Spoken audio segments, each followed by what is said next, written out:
Welcome back to Europe, but the smallest country gets annexed by their smallest neighbor. Episode my favorite number. Let's start off by simplifying a weird-looking region. Yes, Georgia is smaller than Azerbaijan, but Georgia owns Armenia as well, so they can unite the Caucasus. Speaking of uniting, the old Iberian Union returns as Spain once again conquers Portugal. And finally, the most iconic non-modern union returns as Hungary is once again under Austrian rule. Hopefully those borders get fixed soon, but not today. Bye for now. Welcome to Europe, but the smallest country gets annexed by their smallest neighbor, double digits. To celebrate the double-digit episode count, we have the biggest change yet. Norway annexes Iceland. Yeah! Did you see the border change? Did you? Onto a visual change, Bulgaria gets annexed by Greece. And finally, Austria takes over another country, this time Czechia. That's 4 countries under Austrian rule now. Anyway, see you next time. Welcome back to Europe, but the smallest country gets annexed by their smallest neighbor, episode 1-1. Starting this non-controversial episode off, we have Serbia reuniting Yugoslavia.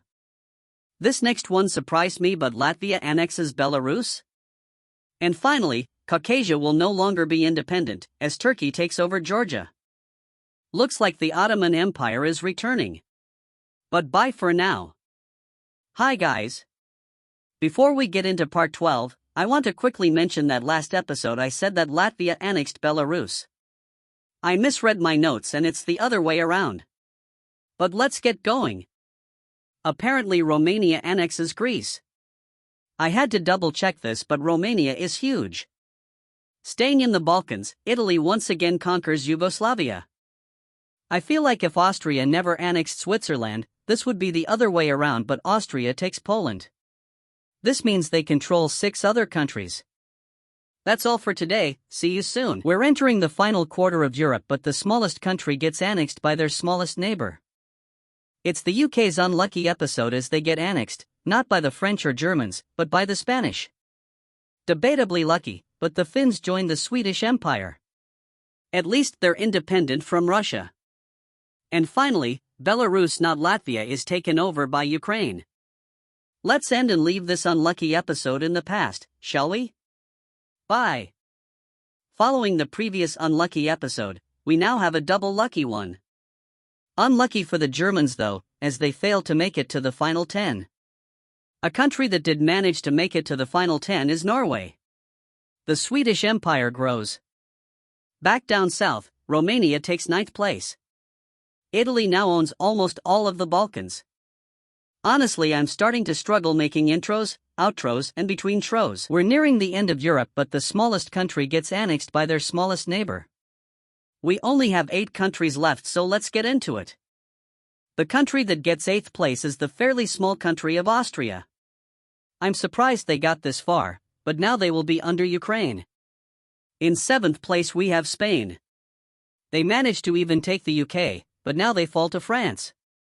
And finally, Italy takes even more of the Balkans as they take Turkey. Only Hungary left to go. Join us soon to see whether France, Italy, Sweden, Russia, or Ukraine wins. Welcome to the final episode of Europe, but the smallest country gets annexed by their smallest neighbor. We have 5 countries left, so let's see who wins. I think I'll actually keep the map like this for suspense. Russia finally does something as they take over Sweden.